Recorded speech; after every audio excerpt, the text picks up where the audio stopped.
They say hunting and fishing can be dated back more than 2 million years. Throughout the years, the historic angler and hunter has steadily evolved into the avid hunter and angler that we know and love today. Welcome to the Outdoor Defiance podcast. As you listen, you will hear comical stories, companies talking about their products, researchers talking about their research, and overall ways to help you become a better outdoorsman. Welcome to today's episode. Well, welcome back, everyone. We've been gone from actually recording for about 3 or 4 weeks. The last episodes you've seen, we all kind of rushed those in a week so we could kind of plan for Alabama. And we're about to jump into that, but I'll say it was pretty fun. Our first show, I mean, we learned a lot, but I think we got out a lot, or got even more out of being there. So I had a blast, which we, like I said, we're about to break that down. I think we all overall had a blast. I mean, it was a fun deal to experience. Mm-hmm. So we've got a lot of stuff about to happen. You know, deer season's about to amp up. I mean, it's getting close, and I keep thinking it's farther away. I know we're about to have to start doing food plots and all that. So I'm ready for that. I helped Kyle put out some feed and stuff at one of his spots to try to see, kind of see what's there. He really hasn't ran his cards year round. And funny story about that, we go out there, and so last year he had like 2 or 3 cattle move in on him, and we thought he had him off or pushed off, and he hadn't been out there since February. And that's where we're chasing that really wide buck. And we go out there, and like the grass is like super short. Like as we're driving, I just like keep looking at it, and it just looks like something's been this grazing all around. All right, this has been ripped, and it's like 1 foot, 2 foot tall everywhere. And I mean, he has a few hundred acres out there, so I was like, "There's no way 2 or 3 cows could have done that from February." So we're driving through. We pull up to this gate, and there is like 3 or 4 dirt cattle trails just beat through there. And he just looks at me, and I'm dying laughing. I'm like, buddy, you have a bigger problem than I ever imagined. And so we put out the cameras and all that. And it wasn't 2 hours after he left. There's like 10 cows around this very first pile that we put out. He was so mad. But a cool thing there is we actually jumped. We went back to get a camera off the river crossing he has. And we were back there, and we were probably standing there for 5 minutes, and he was chopping some limbs down with his hatchet, trying to get back to this camera. Cause I mean, that area just grows up during the summer. Right. And he's just back there, machete. And he's just back there using his machete, chopping all the stuff down. And about 75 yards, there's some really thick, kind of like honeysuckle, maybe blackberry mixture. I don't know. It was really weird. I really didn't close, but I thought I saw some honeysuckle. Anyways. And all of a sudden, this thrashing, comes out of that big pile, and I look, and I mean, just a rack stands up and just takes off. And he was already past his years, probably had 8, 9-inch G2s, if not a little bit bigger. And I mean, I got to see him for a good 10 seconds before he disappeared, just because of the opening I was in. And after seeing that, I was like, man, it's about time. So he hasn't got a picture yet. But man, it was the real deal. He'll be definitely be on the shooting list when Kyle gets him on camera. Or I mean, he doesn't have to get him on camera to put him on the shooting list. I think he's number 1 as of now. But that deer was already a shooter, so that was pretty impressive. Yeah, I haven't been out to our places a whole lot lately. Yeah, like last weekend we went out to Lake House. We were working on it in Eufaula. Mm-hmm. But I'm excited. Dad had mentioned it's about time to start, working ground and stuff, just getting stuff ready. He always, every year, he's like, "Oh, I'm gonna make the so-and-so plot bigger."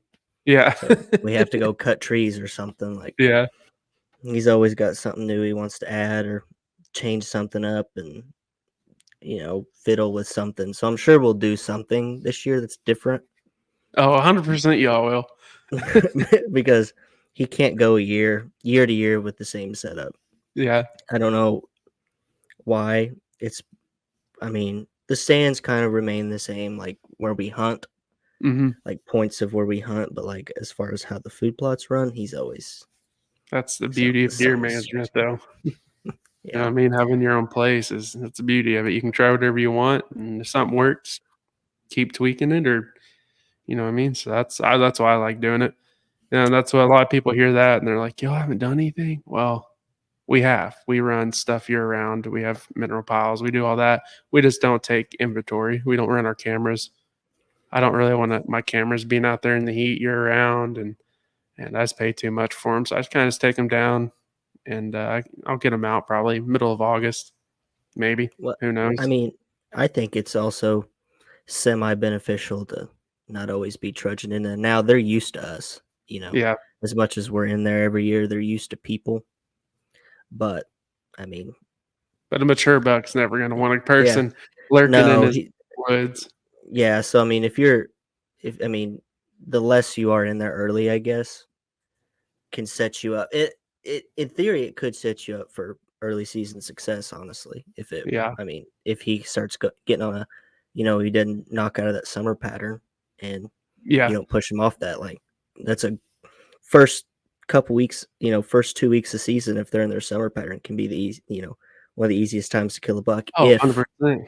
if he's on his pattern, but they Right. can break Yeah. that easily. But Yeah, and to back that up, I've had 2 instances with 2 of the biggest deer I would have ever harvested, and I had them pretty much, like clockwork. And mhm, as soon as we start going in with the tractors, going in, it's not like we're going to sit out there and plow the field and then be like, oh, yeah, he's going to come out in about an hour. We better stop. We just get it yeah, done. And it's one day or one of them, for instance, one of the biggest 8 points I've ever seen. We had them all summer, and I'll try to pop up a picture of them on here. It's on my phone, and had him on us all summer. I mean, we've seen him multiple times out there at our cabinets, being at the cabinets out on our field, and he just didn't care, out there in the middle of daylight. And we started working ground, and my dad jumped him. My dad literally, he came up and his rack hit the bucket of the tractor. That's how close my dad was for him to run him over. Hit that tractor. My dad said he ran west. We never saw him again. And then my cousin gets a shot at him and just hit him a little low or something and never recovered him, and no one ever saw him. But I mean, a true gigantic 8 point. I mean, 150s, 160s. Like I said, you can look at the picture, and I'm not just talking to talk, but he's the real deal. And then another one. Um, oh, what deer? I was about to tell you another story. Oh yeah, at the place I hunt by you. The very first year. I mean, that thing was in there all the time, and then I was kind of young, thought I could uh, that big 8 point there, uh, the conductor. hmm It's like I played cat and mouse with him, and then I thought I can go in there and test the wind a couple times, and it didn't work. And I'm guessing he smelt me, and he never saw me again. So that's why I'm like, I definitely. It's not really about being in there all the time either. I mean, yeah, that's a great point. But also, I don't want to be out there at 110 degrees. yeah, Like, and it's fun to watch them. Like, I love to watch them grow, and usually have a couple cameras out here and there. But I don't know. Like I said, batteries, solar panels, and then a lot of places I have cattle. So like this time of year, I'll open my food plot gates and then let them go in there and try to eat it all down before I plant. Well, if anyone has cattle and know what they do to cameras, I mean, they know how to find it. I don't know how. So I'm like, hmm I don't really want to risk it. So I don't know, I pull it and let everything have a break and focus on fishing and hanging out and yeah, getting getting ready and amped up. So hmm it's ticking. I've been watching more videos, thinking of more things we can do. I'm just like, man, there's a it's that we might be. There's talks. I don't know if it's gonna ever happen, but rumors was a rumor of having that velvet season. That'd be different. I don't know how I feel about like that. this year. No, they were Okay, talking they about move maybe fast. implementing a season in like August or something, like a 2 week season or something. In I've heard it August. mention it. Yeah, Holy cow! like middle end of August. I I guess end heard. of August. I I I mean, don't know. I've heard whispers of it. I don't know how serious it was. That's why Yeah, I'm bringing it up I- here. But yeah. I have mixed emotions about that. I don't know. I would love to hunt one and shoot one in velvet, but like we just talked about, it's easier to get them on a schedule then, and I kind of like the art of chasing them, figuring out when to outsmart them, outlast them. A lot of things the way I have to hunt, I outlast. I get there and stay there until they show up, and try to make little movements here and there to try to catch them here, there, cat and mouse. And if I know they're gonna come meet right here at 5:30 every evening, then I'm gonna be like, okay, I'm gonna sit there, you know. Mm-hmm. So I like especially during rut, like you're not gonna pattern anything during rut, and I mean everyone knows that, but I'm just like some of the biggest deer I've ever seen. I've came in one time and left my life, during rut. So Yeah. I don't know. I got mixed emotions. Like it'd be fun. I hope it's like a limited draw. Now that would make it fun. Yeah. I don't know. I feel like when I first heard it, I was like, oh, they gonna, try to get money from the, non-residents to come over here like Kentucky does with their stuff. Mhm. But I don't know. I don't know how they're gonna Yeah, do it. it'd be interesting to see. I mean, if they try it, they try it. But I also don't find it fun hunting 105 in Oklahoma in August. Yeah, good luck. Like come over here in end of August. People from Texas understand, but like Yeah.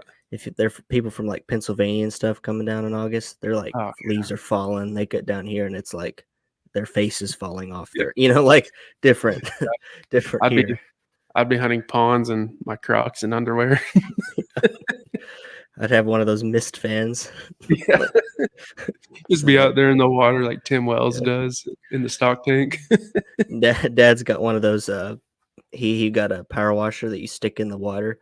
So Uh-huh. like you can just stick the hose in the water and it's Yeah, like I have electric. one. And like we're gonna like hunt a pond and bring one of those and just stick it in the water next to you. Just Heck, the water will feel like hot bath that's water. fair enough.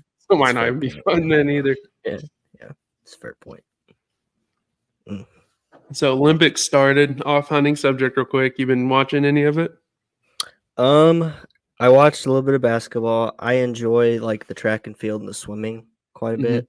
I will watch gymnastics just because I like, looking at him saying, there's no way I could ever do that. Yeah. Like that's one, like basketball. Obviously, I'm not LeBron James, but I can play Yeah. basketball. You know what I mean? I can function. I can swim a little bit. There's no way ever I could do what those gymnastics people do at Yeah. all. Like You know, I can't do it. So something I literally was like, oh, fencing is on. I'm not going to watch this. Dude, I've watched more fencing this year than I ever have. It's pretty cool once you start watching yeah, it and learning the techniques. yeah, And this is the biggest stadium they've ever had for it. There was like 8,000 people present today. really. And yeah, it was unreal, which a lot of their people are actually good at it because that's one of their sports, that kind of like their historical sports, I guess. So Mhm. like, yeah, it's pretty cool. They like walk out and like over this big stadium, and like they both walk out and like overlook everyone. Everyone goes crazy, and then they walk down this huge stair step deal, and then circle down and come out of this tunnel, and it has their name, and it's intense. I was like, dang, this is pretty cool. And then you just start watching, and it's like, okay, I should have probably not said that. Yeah, I kind of like it. Not gonna lie. yeah, And yeah. then today I was watching surfing, and I was pretty impressed with that too. I mean, I've always watched some of the surfing just because that's pretty cool, and I've always wished I could surf, like, or ski. I've never done any of that. I have tried one time skiing behind a boat, didn't work out. It's too weak, and the boat was too weak. And but no, that surfing today, that was neat to watch. I mean, the Mhm. conditions, they were like, I mean, they were just like, oh, what would you call it? Like pretty much dripping out of the mouth talking about the conditions. They're like, if you don't know anything, this is what you want to see. And I'm like, yeah, it looks great. And I got upset. They talked the last group up. So everyone has 30 minutes, and you go out there. One guy gets priority, and then when he uses it, the other guy gets priority. Well, if the guy with priority doesn't want to ride the wave, the other guy can hurry and go. So they kind of shadow each other. And anyways, so they were talking about the last set of people, and they're like, get ready for it. It's going to be, it could possibly some of the best surfing you've ever seen in your life. Blah, blah, blah, just hyping it up. And it's an Australian guy, an American guy that lives in Hawaii. And I was like, oh, I'm going to make sure I watch this. That American guy, I mean, I've heard about him. I've looked him up. I looked him up today I forget his name. He was kind of let me down. He goes out, that first wave has priority. This big wave comes in. Well, let me take it back. So the conditions are great. They get out there, something switches, and the waves weren't as big. And the commentators are saying, all right, these guys are going to go out and hope that a big wave hits like it was previously. All right. So they go out there. He takes off on the first big wave. And I'm like, oh, here he goes. And he takes off a little late, crashes. I mean, just takes like 3 waves. And I don't know if he got hurt then. Or what, but I mean, they had to come in with the Sea-Doo, which if anything's dangerous, they come in with the Sea-Doo and rescue him real quick and take him out. And they said where he was like 2 to 3 foot of water, but when the wave sucks the water back, it gets like a foot. So he was just getting pretty much just pounded and pounded and pounded by these waves, like 3 in a row. Okay, I didn't think anything about it until earlier or later on after watching it. Well, then he goes out and like he gets priority and he's not riding them, but so you can ride as many ways you want, take as many ways as you want, and they'll take your top 2 scores, and that's what they go off. All right. So if there's 10 waves, you can ride 10, but if there's 2, you have to do 2. Well, he gets out there, hurry and tries to go on one. It wasn't a big one. Gets like a 1 point something because he crashes in the middle of it. Well, the Australian guy is like taking like 5 or 6, and our American dude's just sitting there on his board, just waiting for the big one, And then they're like 3 minutes left, and he's like, "Oh crap!" Well, then he doesn't take the first one. He's a lot of times, I guess, the second one's a little bit bigger, or more forceful, or I don't know. There's a lot to learn, and so he goes to take the second one. Well, it ended up not being as strong as the first one, and it just weak spits him out. So he got like 5 something, and I think like a 9 point something is really high. I don't know if it's out of 10 or what. Well, the other guy had like a 5 and then a 7. And this guy needed like a 6 point something to win. And long story short, he didn't get it made, and they hyped him up. And and I was like, man, what the heck was he going? Even like his coaches were like, get on, like pick away, like we're freaking out kind of. And the commentators like, we don't know what he's doing, And I was kind of like, man, what the heck? What the heck? And I was like, well, later on, I was telling Justice actually, she's like, well, maybe he got hurt. And I was like, all right, maybe he did. I hope he didn't. But I was a little upset because they hyped it up all day, and then I watched it, and I was like, man. So, yeah, Olympics been fun. I've been keeping up with this year. I usually try to, but it's kind of hard. But this year, I've been really keeping up with all the different sports. It's been kind of cool. Mm-hmm. So Yeah, I don't know. I can't believe the basketball team didn't play Tatum. Yeah, did you see what Kerr said about that? He said he felt dumb. Yeah, he felt like an idiot. Yeah. I mean, I don't know. I don't know what his game plan was, but it worked. But he said he better get ready for the next game. But yeah, it's a hard decision not to. I mean, here's my thought: it'd be hard for me to send Booker out and put Tatum on the bench because of size. Well, they kept saying, well, it's about matchups. It's about your roles on the team. But his teammate, who was the 5th option on their team, Derek White, played a ton of minutes. And I get he plays defense. I understand that. But he wasn't even on the team 2 weeks ago. Yeah, but he also, I have to give it to White. He's a very good role player. He is, yeah. So I think he can feed well off that, but it's also the Olympics. It's like you got to go represent, like put the best players in and play them. Like I don't care. I don't know. That's just unreal to me. I don't know if it keeps happening. I think it's going to strike some conversation. But heck, if they keep winning, then I don't know. Also, excuse me. So. They better get revenge on South. Well, I say revenge. South Sudan about beat them. Yeah. Luol Dang, Jang. It's Jang, I think. Luol Jang. But yeah, that can't happen. Yeah. I'm ready to watch Biles in the gymnastics. Mm-hmm. This could be the last time we watch her, and that's kind of crazy to think. Mm-hmm. Her story's cool. I watched her story the other day, like about what happened at Tokyo and all that, and then like she didn't even train for the last 2 years, she had 4 years. 2 years, the first 2 years of it, she didn't even train, for the Olympics, and then all of a sudden she's like told her trainer like, let's try it again, and then here she is and killing it. So but we just got back from Alabama, and like I said, we learned a lot and we had a lot of fun at the same time. So I'm ready.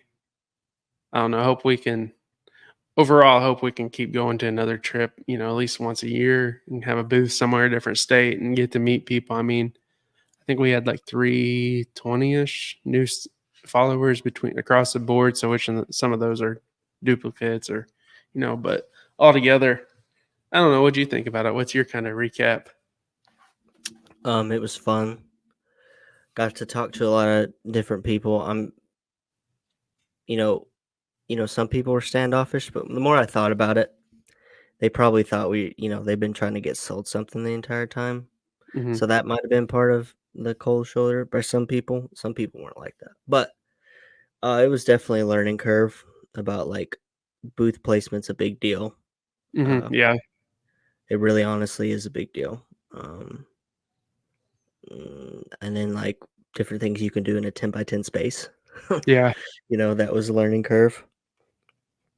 And people in Alabama thought that my deer was 3. Yeah. That was new. But yeah, we had numerous people think that Gunner's deer, the Womack buck, they're like, he looks 3.5. Man, first of all, it's a mount. That's hard to judge anything off a mount. Second of all, what? It's like and they were. I told them he was 6.5, and they looked at me. I was like, we literally pulled a tooth. Like, yeah. We went down to the science. Yeah. But so, yeah, it cracked me up. That was one of the funny things. And then, like you said, booth placement, which the guy we were by, shout out, I forget his drone company, but he does spraying. He sells the drones and does the spraying. And, like Sunday when we're leaving is almost like saying bye to a family member. You know what I mean? It was like we're both like, we don't, bye, and we traded numbers, and it's like, good to know you, and we need to meet up, and we need to do this. So it's kind of cool, to meet them.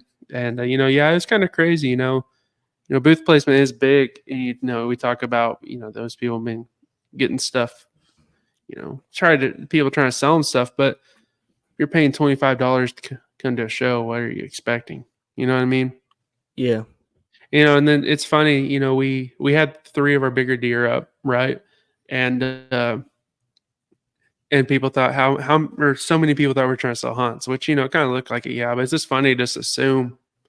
And, I guess that was kind of funny to learn, like real fast. Like, why are people like, don't want to talk? And I was like, well, they probably think we're selling deer hunts. And, they walked by all the African hunts and all the other stuff that before us. And it was crazy is I went upstairs and did some investigating, talked to some people up there and just asked me how their show was. And they were kind of the same way with me. They're like, we were talking like, yeah, there's a lot of just people want to walk by and just like, even like, like I said, we met some great people, and I would go back to Alabama. I'd rather go try some other states to kind of learn and see, view some stuff. And, and I'll get in another subject about that here in a minute of why I think a lot of things were different. But even they were like, yeah, it's just tight-lipped, and I'm like, economy kind of probably did this a little bit. But I don't know. It's weird. I forget where I was going with that, but it was definitely a different situation of people, like people would walk by and we'd say, hey, how are you? And just look at you and keep going. And you're like, okay. And then we actually had a lady that actually, bought some of our stuff and followed us and was like freaking out over us. She came by and we said hi. She was like, and like, just, we probably had 10, 15-minute conversation with her, learned about her lemur, all sorts of stuff. And she was like, no one here's, I told my husband the first time someone says hi to us, I'm buying something from them. She said, it's been the salsa people and you guys, and she was like, if you got to pay this much out of a booth, you feel like you'd be more talkative. And I was like, well, on the flip side, I can't tell you about the numerous people that walked by that I've said something to and they just stare at me, and it's not like, I was just like, hey, how are you? Or you having a good day? How's your show going? Trying to break that ice. But then I'm like, okay. So it went 2 ways, I guess. So But no, it was fun. I mean, like I said, it was a learning curve. I'm not saying that 'cause we were mad or anything, but definitely a learning curve. And I think a lot of people, and why I want to go try somewhere else is I think the management side that we have and that was there is two different stories. You know what I mean? And I mean, and I'll say it now. Like I want to go over this in a little bit. Like I wrote down one of the craziest things I learned was to learn that the clubs there, like thousands and thousands of acres down there, they only one of their requirements was that deer had to be 3.5. And that blows my mind. I was like, with this day and age and all the studies we have, like if you're trying to manage, you're still shooting 3.5-year-old deer. That's your requirement. And everyone once we started conversating or having these conversations with people, there was like, well, our neighbor just have clubs, and if you don't shoot the 3.5-year-old, they jump the fence, and there's people waiting over there. And I'm like, and it's funny to learn this. It's like, well, how much land do you hunt? And they're like, 2,000 acres. Like it's not much, and I'm like, like, I'm hunting Yeah. 160 on a couple. I've hunted 40s, I've hunted 80s, and not Yeah. had near. You hear the neighbor is excuse for everything, but like down there it was like they were just like five guys are waiting for that deer to cross in the crosshairs, and it's like I was like, you guys have 2,000 acres and are still like our neighbors. I'm like, heck, the place me and you hunt, we have people right between each other, and we don't like. Yeah, we say, oh, the neighbors will probably shoot it, but it's not like I don't know. Yeah. I don't feel like we stress about it that much. It's like, oh, if we let him, the neighbors will see him probably shoot it, and if they do, good job. If that's what they want, and I want to go back on that. I'm not. I don't talk about this because I'm one sided. I talk about this because this is where I am and where I want to hunt. And I think we have another topic here in a little bit. We can go over that subject too to clear that up. But it's like I don't know. It was mind blowing to me to hear that too. Like 3.5, and then everyone hunted huge parcels down there, and I'm like, you would think with everything we have, it's like why would they not at least 4.5 or and then maybe I don't know. I don't know. Well, I just like can't I've get over heard, I heard comments too. So like they'd be like, yeah, when rifle season comes, you better start hunting their beds. I'm like, holy cow, you're getting, Yeah. like that's not just a terrible topic or terrible decision if you do it right, but you can mess up just slightly and you mess up 100%. bad, and it can work. But that's like one of their go-tos. It's just they were like, yeah, rifle season goes, you just got to go find their bed. I'm like, holy cow. Um, and just like they like, yeah, they'll move like 50 yards and they won't move again. And you're like, I'm thinking, surely it's not that bad. Yeah. I even we have pressure where we Oh, hunt. 100%. We have a lot of pressure, and our deer don't act like that. I mean, Yeah. they shut down a little bit, but we're not like, holy cow, I haven't seen a deer in 2 weeks. You know what I mean? Yeah. It's not quite like that. They acted like that's how it was. Yeah. And I know they hunt trees. I get that. Yeah. The pines. It's a little rougher than what we're used to. We get It's that. different. Yeah, we get that. But it's a different. I'm trying to grasp where they're Yeah. coming It's a from. different breed. Yeah. That's why I think, that's why I want to push. Like, I would love to go to the Iowa Deer Classic and just see, like, I don't know. I feel like you hit Iowa, you hit Ohio and Illinois, Missouri, part of Missouri is still the pines and trees and all that, which we're not used to. And so just speaking from experience, what I'm used to, I just would like to go somewhere and just talk to people, and I think, down there has that mindset. It's like the true South, I mean, it's like that mindset of you see all these music videos and it's like they're in Alabama, and that's what it is. It's like we were there, and so that was kind of crazy to learn that too. It was like a lot of cliques, like a lot of group of guys walking around, and you would not watch you would be in line somewhere and they would not talk with other people around them and just be them. And I'm just like, holy cow. I don't know. We talked to Russ and all that, and you talk to Kyle who travels a lot, and it's like sometimes like when Russ comes up to him, he's like, the people down here just want to talk, and he says it's great. They all wave. It's just crazy to be out of your element. But I'll tell you what's another crazy thing is being out of your element and people walking up going, we've seen that deer. You know what I mean? Mhm. Like we were all the way in Alabama, and there was people walking up going whitetail cribs, or we saw you on here, or hey, I think you guys have a podcast I've listened to, or hey, and I'm like, yeah, it's us. There's Gunner, here I am. And they're, Yep. they're like, holy cow, can we take a picture with you and your deer, or can we do this, or can we, it's just really cool to, be somewhere where we're not from, and people just be like, we know y'all, and it's just like, wow, like here Mhm. I am, a small Oklahoma kid, at a show with, I don't know how many people came Seek through. one. Yeah. Yeah, At a show that with Seek Seek one's One in. there. Yeah, and all Mhm. that, and people walk by that have Seek One signed hats, and I'm not comparing us to them by any means.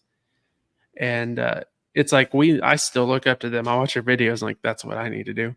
But it's Yeah. like be out there in the middle of the farm equipment, and someone walk by or see someone down the aisle going like, and walking with us with their dad and be like, we've seen that deer, and getting to talk to him about it. And it's funny how many people didn't realize like that was us. Like they thought someone from Oklahoma brought that deer, and Mhm. then start talking to him. And they're like, I think I've seen you in the pictures. It's like, Yeah. yeah, it's us. So that was cool. Yeah. I mean, yeah.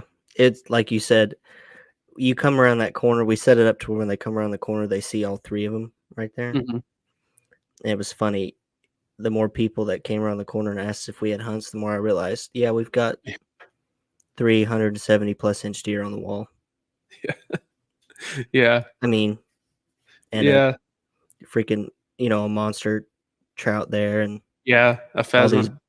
pheasant Yeah. deer heads everywhere, Yeah. So, Yeah. Yeah. We did set up, like I feel like that setup would have worked in other places. But I mean, yeah. all in all, we had a heck of a time. We got, like you said, 300, or like I said, 300 something followers over the deal. Um, Numerous new friends.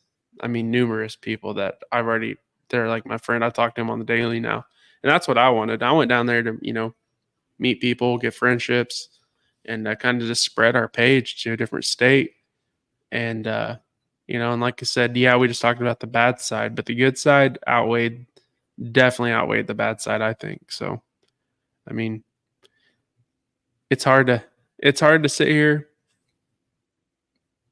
and make enough videos, posts to get 300 followers, and to do it in the weekend. You know what I mean? That I was like, if you break it down like that, you're like, pretty good job. Yep. So, and we were downstairs on one of the last few aisles. So I feel like we did a heck of a job for Well, first time.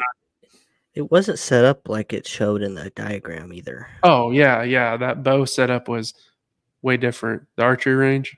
Yeah, I thought that people were going to be filtering in through there, and they kind of did it It differently was than. 2 downs. Yeah, 2 rows down was really chaotic, and we caught some off of them. But yeah, if you're going to a show, definitely pay attention where you're setting up, because I think that's the maker or breaker in our situation. I mean, if you're there with calls, you're probably going to make enough noise to catch people's attention.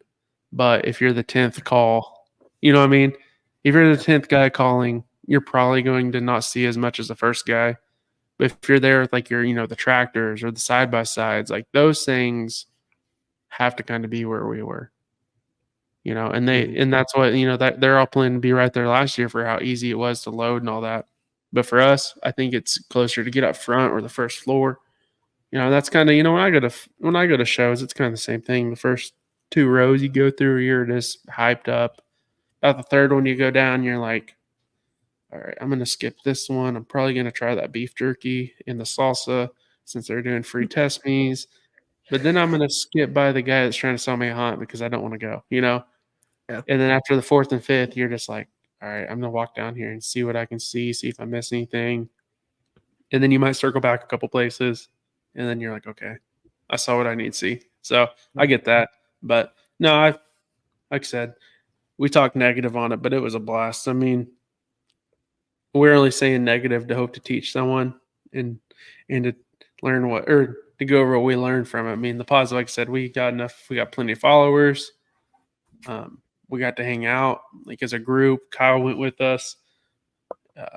that was our first show. So I mean, our setup, which I'll drop the setup too in this picture. I haven't even shown anyone that or even posted. I probably need to do that. I think Justice or you, one of the two, have pictures, or Abby.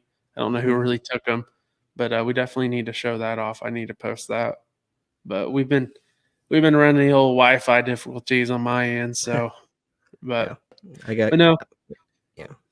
All in all, Alabama's a blast. Like I said, I would go back. It wouldn't be next year. I'd like to go try somewhere else. And I want to go. Like, you think of the World Deer Expo, but I can think of like 5 of their shows that are like, you just hear about them. And people there are like, hey, if you haven't done this one, you gotta go to this one. So I think eventually, circle back to Alabama and the World Deer Expo. Which, here's a question, and I'd like for anyone to comment on this. Why would you put the Deer Expo in the middle of Birmingham, Alabama? What I mean? That was an odd. That was kind of weird. It's a big venue. Yeah, great venue. Great venue. I thought it was. They were in the AC. You never got hot, other than when we're unloading. But that's because all the doors were open. Concession stands. The bathrooms were clean. Bathrooms everywhere. Concession stands everywhere. The food was pretty good. We had to live off it for a couple of days. Couldn't complain about it. The vendors around us, other than the people behind us, and if they somehow watch us, they so there's just a black curtain, right, dividing us and them. And they literally had like something multiple times come all the way through the curtain and like knock over a drink or knock over a popcorn or, I'm like, what are y'all doing? Like, not just like something just slowly come through, just be like, oh, boom, and then disappear. And it's like, what just happened? So, and they talked, I don't know if you're there for their 2 conversations about breakup drama, but they talked a lot about someone making someone they know unhappy, and they were going to find him. So I was like, I didn't come here to hear about you beating someone up. I think it was that the cooler company? No. It wasn't? These people were it is a boutique deal. Oh, okay. No, that cooler company's cool. Let's take a break from this podcast and talk about some awesome products. Hey folks, let me tell you about GritKnives. They're not just your average knife company. They're all about high quality, affordable, and unique products that'll make your outdoor adventures legendary. From limited edition pocket knives to rugged fixed blades and precision scalpels, they've got it all. Plus, their logo wear will have you repping the brand wherever you go. So whether you're out in the field or tackling everyday tasks, trust GritKnives to be your go-to for top-notch gear that won't break the bank.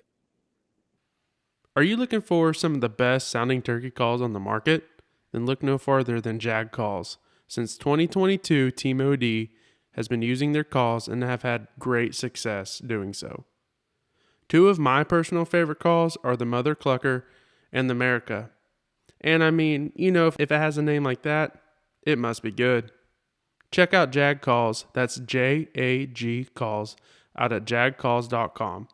Hey, and while you're at checkout, use OD 2024 for a discount. Once again, OD 2024 for your discount.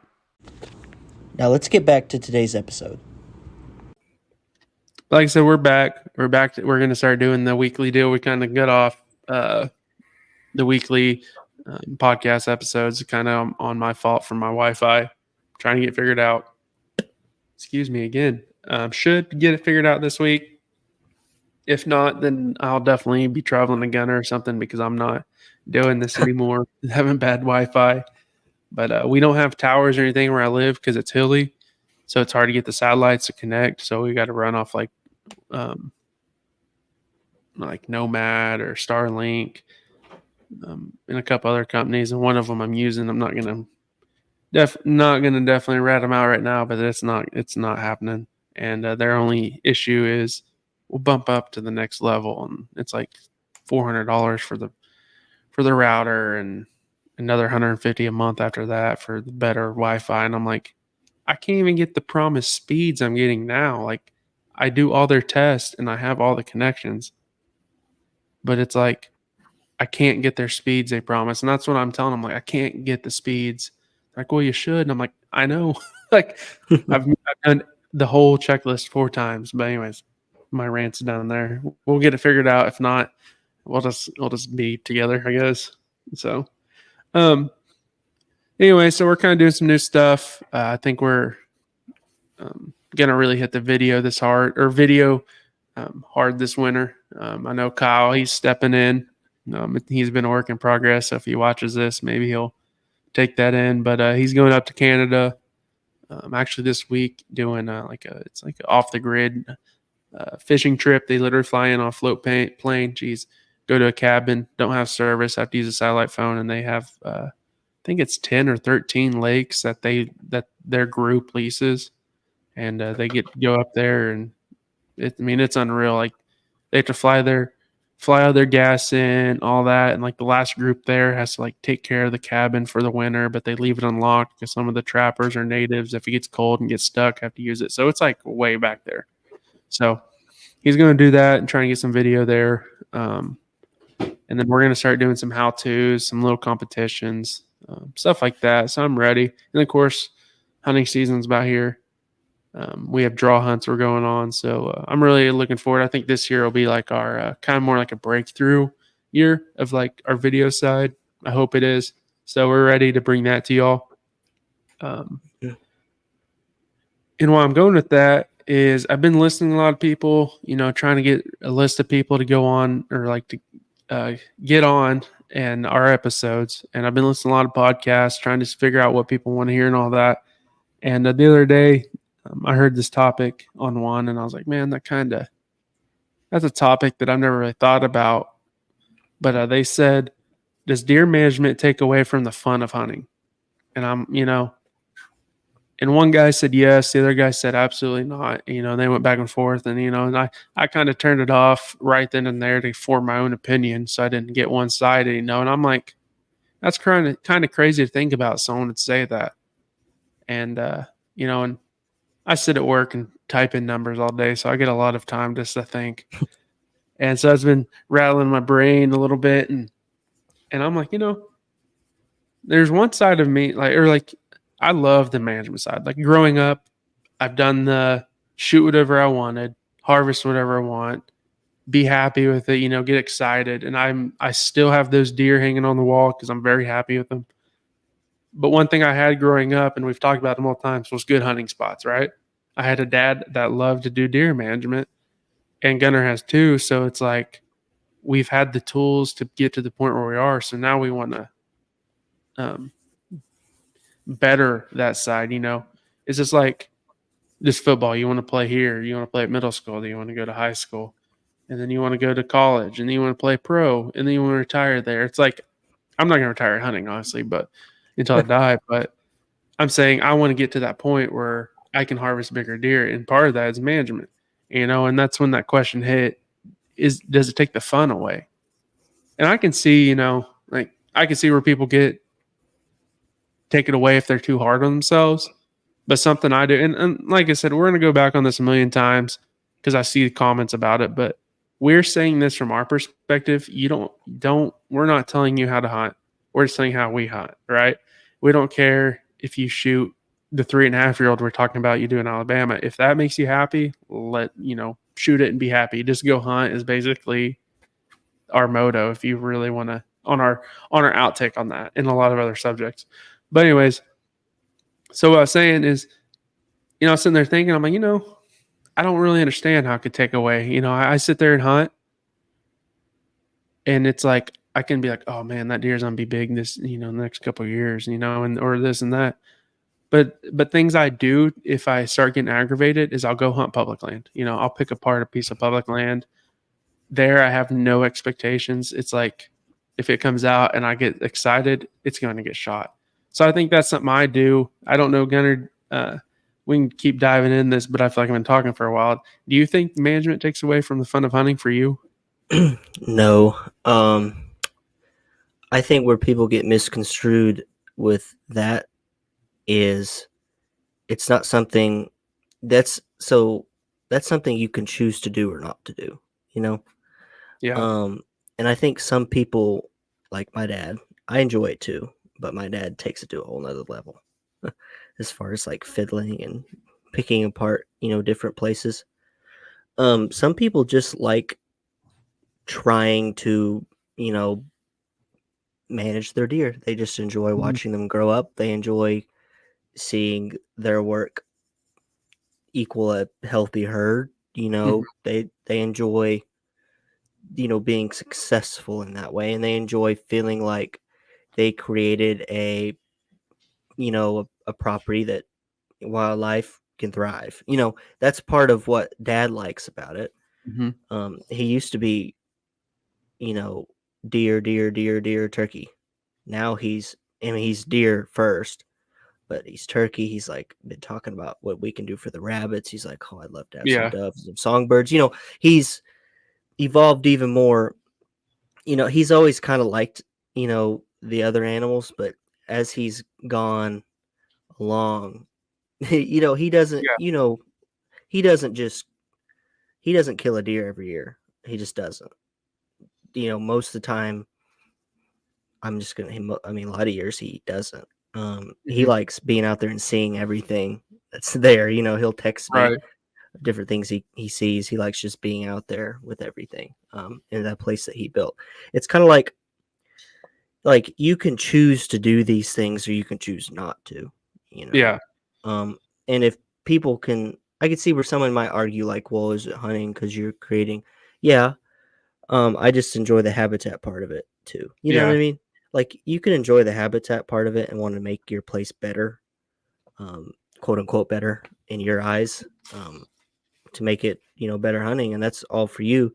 But if you just want to go out there and hunt what you got and learn it and learn how to hunt it, then more power to you. You know, that's Yeah. where I think people um, are disconnected from that. You don't have to do that to be successful, but at the same time, you can do it if you enjoy that habitat side of it. You know Yeah. what I mean? Like if you enjoy building that, it's great for people, but not everybody likes that. You know, and that's Right. And okay. that's, and that's, and people are gonna probably think this is an arrogant statement, but I have videos that show it every year. I could go out and shoot a 110-inch deer every year if I Yeah. want to.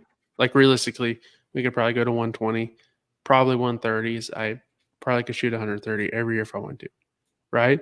But Mhm. I'm not, and I still do shoot them, right? I just shot one last year. Maybe it was 110, 120, 8 point. And the year before, I shot an 8 point that went that.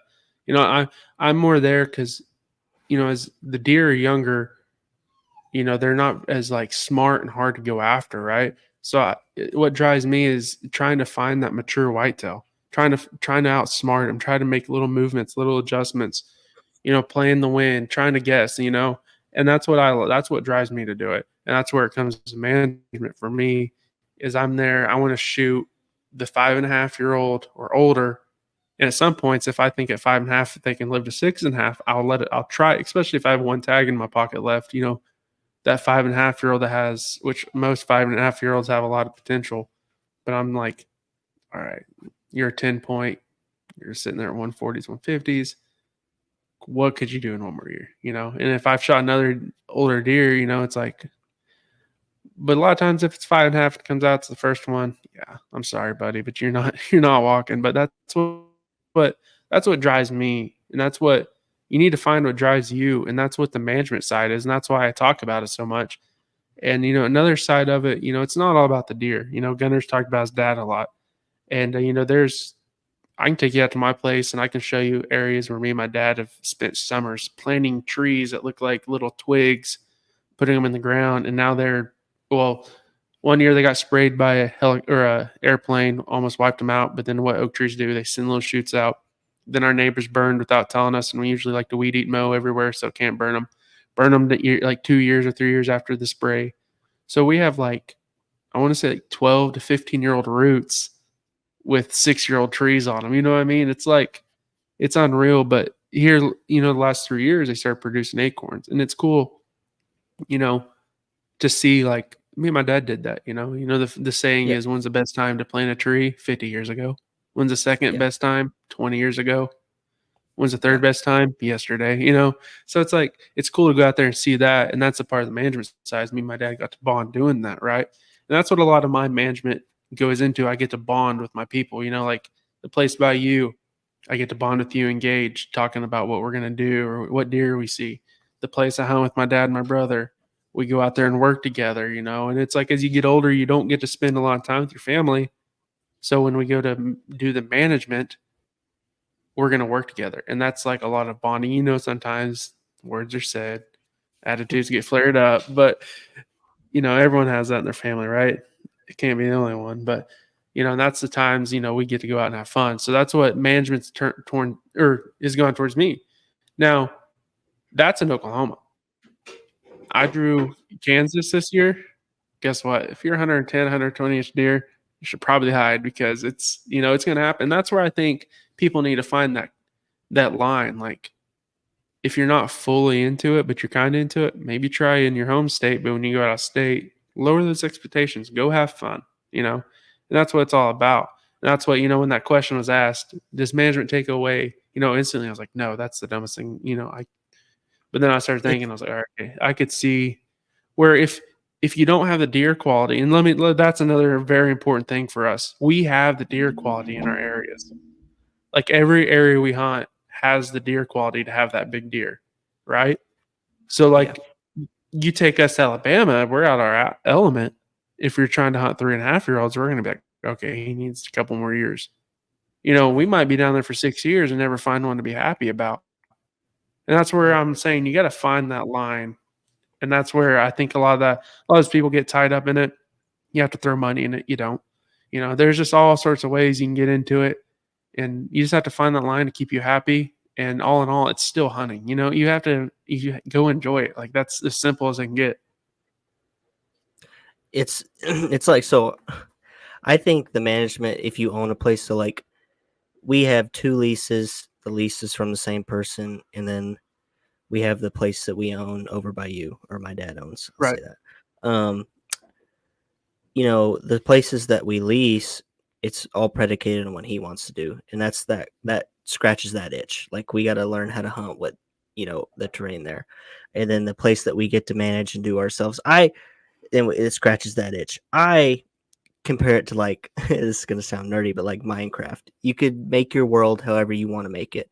You can do whatever you want with the place that you have, and that's the beauty of it. You don't have to do different things to it. You can just go hunt if you want to, but that's the beauty of living in America. You could decide what you want to do. 100%. You can if you want to go build a couple food plots, you can. If you want to go plant understory stuff or spread seed under different things, or do you want to thin out some cedars or thin out some non-producing what I mean, you can do whatever you want on your property and make it more appealing, or you can just go hunt it. That's the beauty of hunting, dude. That's what it all boils down to this. You can't manage you can manage. No, let me rephrase that. You don't manage places if you don't hunt, right? So the first recipe is hunt.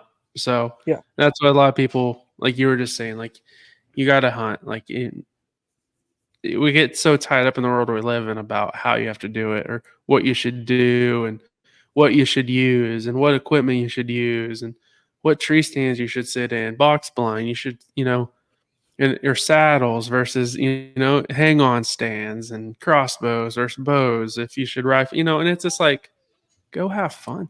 Like go make of the experience that you want to make of your experience. It's go hunt how you want to do it. You can ask me how I do things. Doesn't mean you have to do it that way. Well, that's why we have this podcast.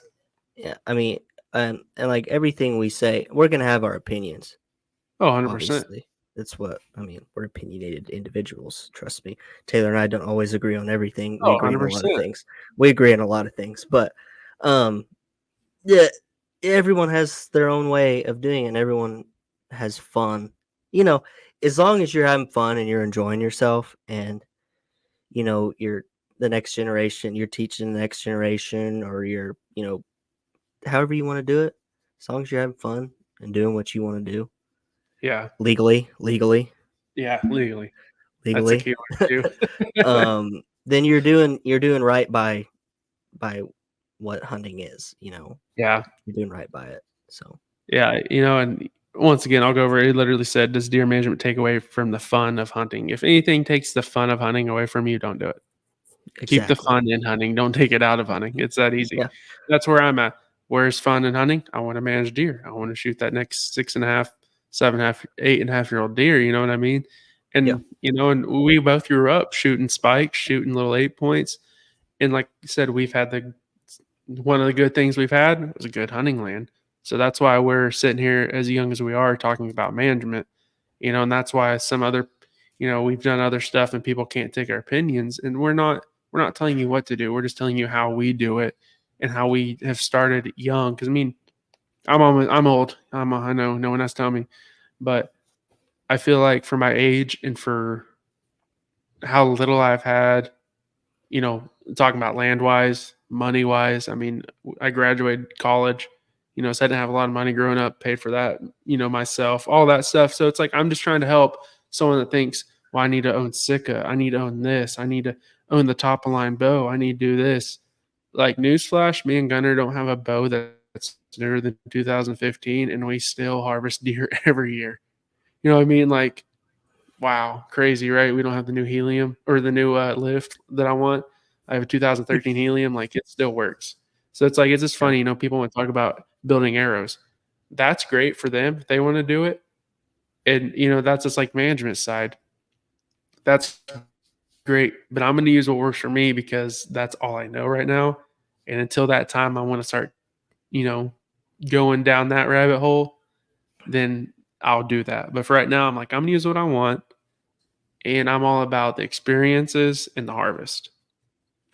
And that's what people are gonna be like, well, if you have a better arrow, I have yet to have a fault shoot. I have yet to shoot a deer where I need to and have a faulty arrow. If it's something or a full passer, if it's something that hasn't worked out, it's because of me. So, but yeah. So, anyways, don't let anything take the fun out of hunting. Keep the fun in it. If something starts taking it out, get away from that. That's what I don't know. That's all I gotta say about that issue or topic. So another topic, Yeah. and this is gonna be a huge rabbit hole. But people want to talk about crossbows versus bows. That's just like talking about saddles versus that. Well, a lot of people, I see fighting on the internet about it, and it's like, once again, why get so wrapped up where you need to be behind a keyboard telling someone that they're a mother effer or you're, all these other words you can use towards people, and it's like, why do you need to waste your time doing that? If you use a crossbow that makes you happy, use it. Do I want to use one? Absolutely not. At my stage right now, I want to pull back the bow, and I want everything to be my muscle memory and based off me. If my girlfriend wants to go out tomorrow, we're taking a crossbow. It's like Yeah. Yeah. I'm not going to do that I'm not going to do that to her. Be like, hey, you got to shoot not every day. Let's be realistic. You got to shoot often. You got to feel trustworthy in your equipment. And then I'm not going to take it out. I'm not going to be like, all right, dear, sorry. Like, she's probably going to shoot you. And if she hits you, it's going to be a bad shot and you're going to suffer. Like, no, we're going to grab the crossbow because that's what keeps the fun in hunting for her. And that's like, Mm-hmm. that's just the way it is. Everyone wants to debate on this. Like, if you're a abled man, you should use a bow. Do I disagree with that statement? No. I think the same thing. But who am I to go tell someone that shot someone with the crossbow that, I'm not going to belittle them. I'm not going to tell them that they're lesser. Like none of that. I don't care. Like if they have fun, that's what it's about. Yeah. And I personally don't care as much. The only thing I would say, maybe is maybe look at like I've seen the argument people making about not including crossbow and bow records in the same, which is Yeah. a conversation to be had just because of, I mean, you can shoot a crossbow 100 yards pretty nowadays, pretty Yeah. easily, but that's a different rabbit hole. We could Yeah. talk about some other time, but or later. But I mean, growing up before I could shoot a bow, I shot a crossbow for a little bit when I was, really little until my dad got me my first youth bow and I started, bow hunting. Um, if it gets more people in the sport, paying money to our state or whatever. I don't hate it. Like you said, me personally, now where I'm at, like you said, it's part of the chase for me, kind of like fly fishing is now for me. It's just Right. different, Now a lot of people bow hunt now, but Right. um, it's just a challenge. You get to hunt different times a year. I enjoy, the whole mechanics part of it. Feeling, it's rewarding to me to use a real, that's a word in it. That's a loaded statement too. A real bow too, because there's the traditional guys that'll, you know, Right. say, well, traditional is the real bow. And that's the whole rabbit hole as well. I've started to learn how to shoot traditional. It's different. For Yeah, it's a sure. different game, you know. For dadgum, sure, but I don't necessarily have a problem with Well, people hunting here's with the it. difference, you shoot a bow, it's not pull back and pull the trigger. You know what I mean? Mm, It's you got to practice a lot. You got to be comfortable. A lot of muscle memory, a lot of, making sure your anchor points are there, making sure, there's a lot of stuff going in it. And then when it comes to bow or a crossbow, you can literally sight it in and it can sit in the closet like a normal gun. And then you can pull it out the day of season and go shoot it. And guess what? It's a bow at the end of the year and go the next, and then take it out the day before season and start hitting the tight groups again. I mean, you're going to start, I'm not saying it can't happen, but you're going to probably start with a pretty big group and then you got to, critique it down. And that's why I shoot year round. That's why you shoot year round. And I'm not saying every day, every week, but at least every month, and as season gets closer, like, I'm like, okay, I'm going to go 2 days this week. And then yeah. by the time season gets here, I'm like, oh, my shoulder hurts. I don't want to shoot anymore. But no, that's what, that's a whole fight. Like, it's, I don't know. It just blows my mind that people want to fight about that. It's like, is that really what you guys want to fight in today's era? Like, It, let's it fight about $4 a gallon gas and how we can't go to the yeah, store and buy 2 bags of yeah, groceries. That'd be $400. We're going to fight about if a hunter should use a crossbow or a bow. Like yeah. that's just petty in my opinion. Well, they want to MF people, call them lazy and the worst thing ever. Now, sure, a guy could be. There's a guy out there probably listening that's like, well, I just don't want to shoot a bow. Sure, whatever. But if is he have is he paying for a license? Is he making experience how he wants to? Yeah. Is he doing it legally? That's where I go, well then I can't really say a whole lot. You know, I I I can make an opinion on it, like, try a bow, or maybe if you're able, you should maybe shoot a bow, maybe, but if is he doing it the right way? Is he doing it legally? And people say it's immoral, but what's immoral to me is, like you said, someone yeah. shooting at one time, going out and shooting a deer in the in the back leg, and having that deer live 2 weeks and die or Yeah, get caught. as So sportsmen, our number one thing is to make sure we put out the animal lethal. And I do not want a person to go out there that doesn't shoot a bow and that's no, not not at all. confident. Go take a crossbow, please, for the animal's sake. That's Yeah, what I've heard. People that shoot crossbows are lazier. No, I don't this know if might. they're yeah. Maybe they work 80 hours a week or 60 hours a week and can't get out and shoot it. But during hunting season gets around, they get off a little early and they can run out and hunt. And that's the fun part. It's like Yeah. I'm not gonna sit here, and it's just not worth it.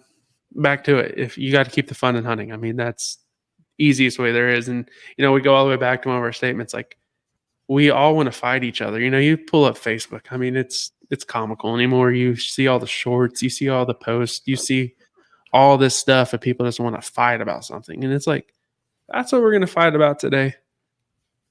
Like if we would once again join sides and push more issues for each side, I mean, of course we duck hunt, but some deer hunters don't like to duck hunt and they talk down, and some duck hunters don't like deer hunters and talk down them. It's like if we were for each other, we'd probably get a lot more done in the grand scheme of things than we would be on Facebook saying, "You're not a real man."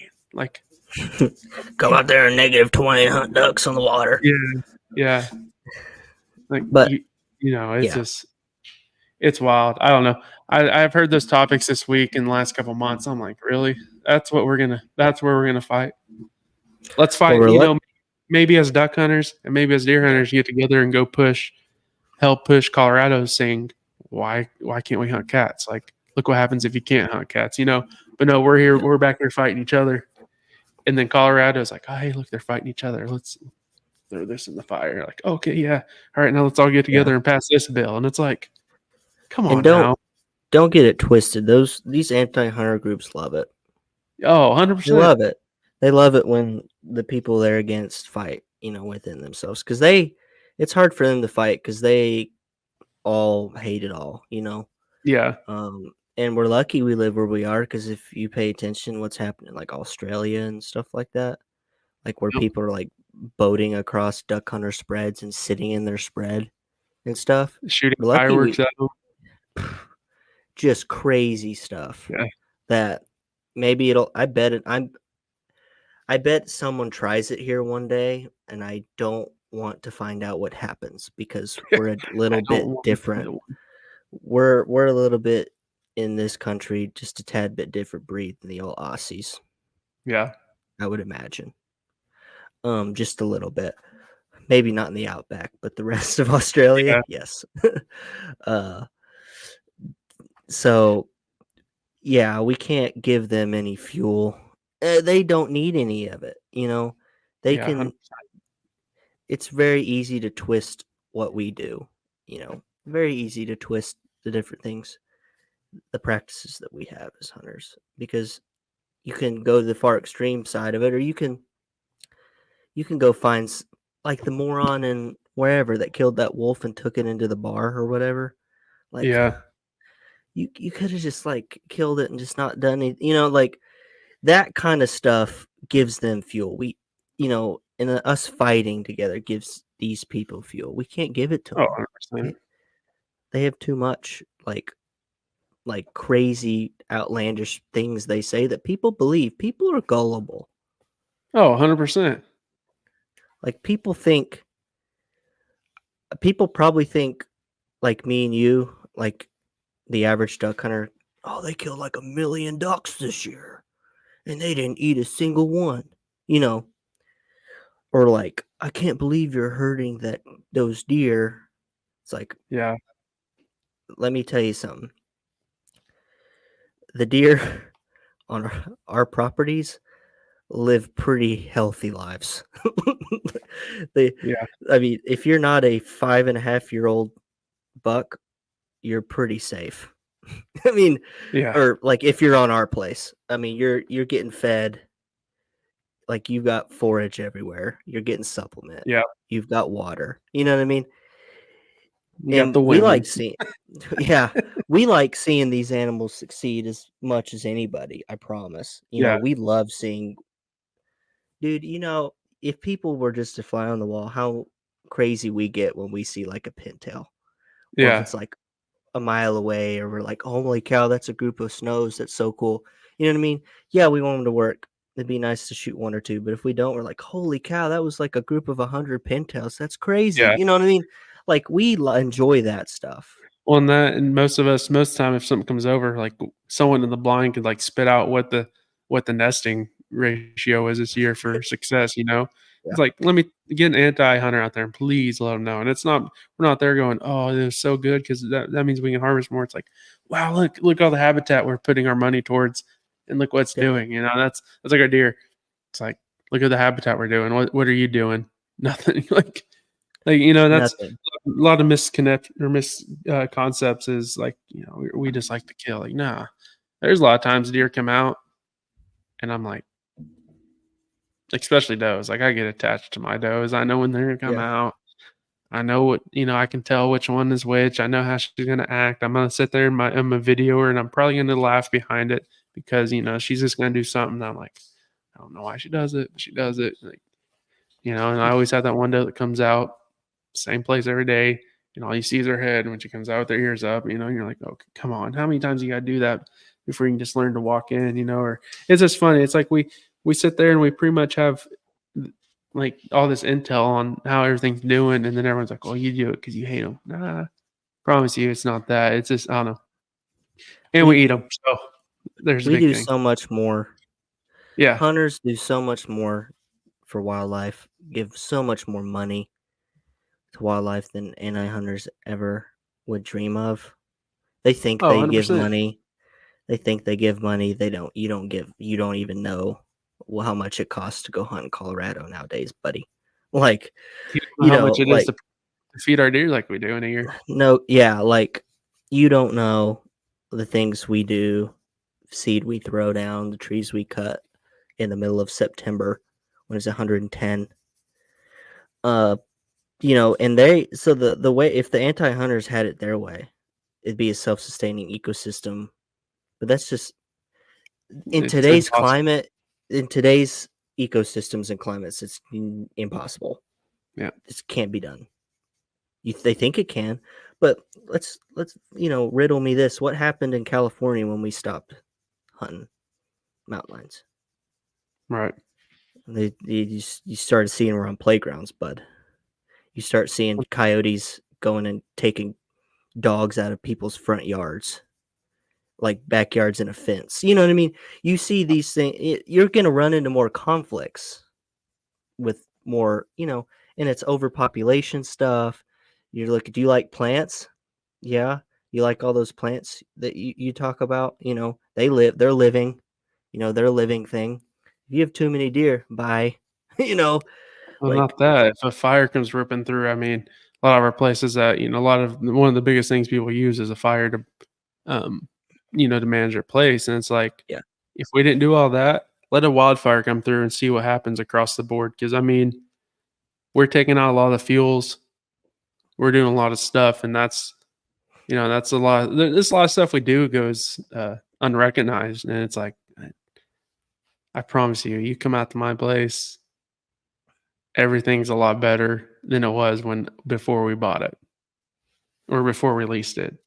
You know what I yeah, mean? Like cedar control, if you hate the environment or if you hate us hunting, um, I'll give you a handsaw and you come do cedar control every year for me and see how much you'll want to do that for free. You know what I mean? Like yeah, yeah, we do. It's not just about harvesting and the kill. It's there's so much more to it. So, and that's like the quail, the rabbits, the deer, all sorts of stuff that goes in the picture. It's like I've never hunted wild quail in Oklahoma. All right, it's always been pen raised birds with trained dogs or on hunts that guided. Right? mm-hmm. I mean, I can tell you where my coveys are. Yeah, I can tell you how much they've grown and when they shrink. And it's like people don't realize that. So, yeah, no, it just cracks me up what people want to fight about, like within the group, within the hunting world. Is Sika better than Kuyu? No, real tree's better and all that. Just kidding, but really, kind of kidding. But no, it's like whatever makes it fun, whatever you can afford, get it and use it. And then if someone shoots a deer, your neighbor shoots a deer that's 3.5-year-old, don't bash them online. Tell them congrats. It made them happy. Yeah. So I don't know. Maybe this podcast was a lot of ranting and all that, but I don't know. I just get tired of sitting here I get tired of sitting here, going places, spending this money to go meet people, spending my money to manage, spending my money to do this, go to different states, and all this. And the people I got to fight are hunting people. Like, yeah.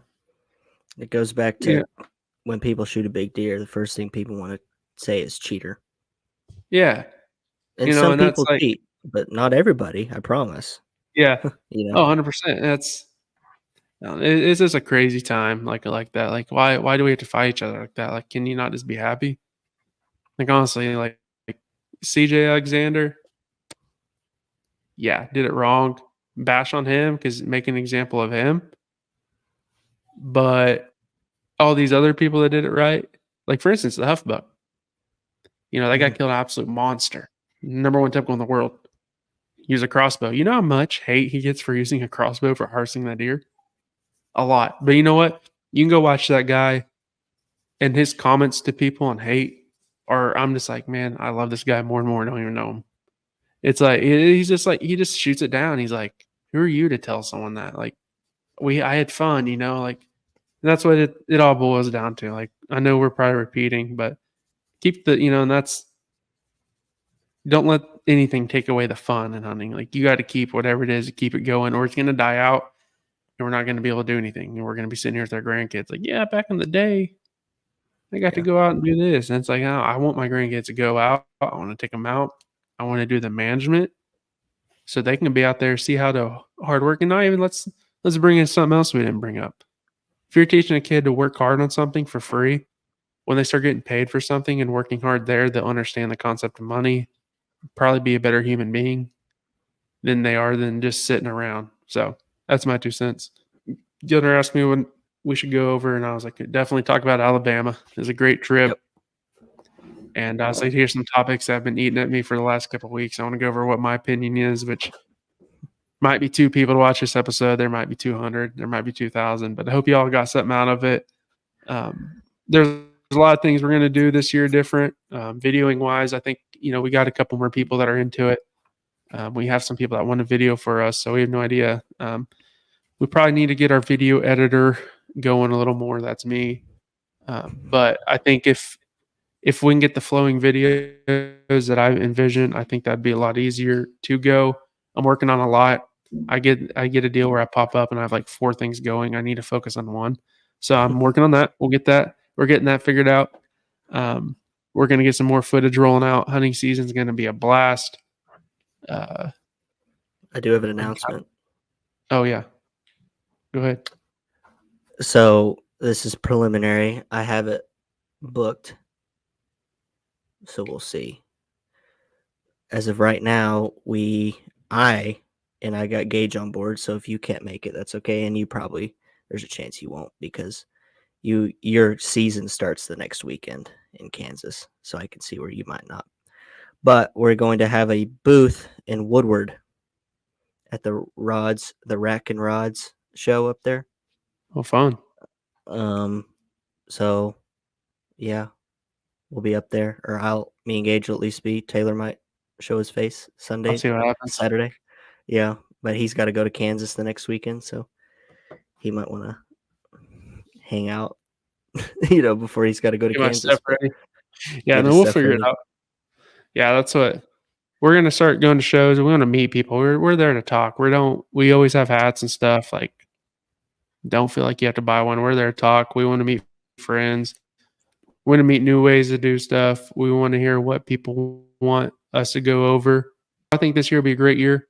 Mm-hmm. We have a lot of great deer that made it last year. We got a lot of great people that are reaching out with ideas. We got a lot of great people that want to come on episodes. We're going different places. So we're ready to keep pushing it, and hopefully we can see where we go. But thank you guys for tuning in today's episode. I've been out of it for about 3 weeks. I don't even know what episode this will be, but thanks for watching. And if you guys haven't, go subscribe and follow everywhere, and we'll see you guys next time.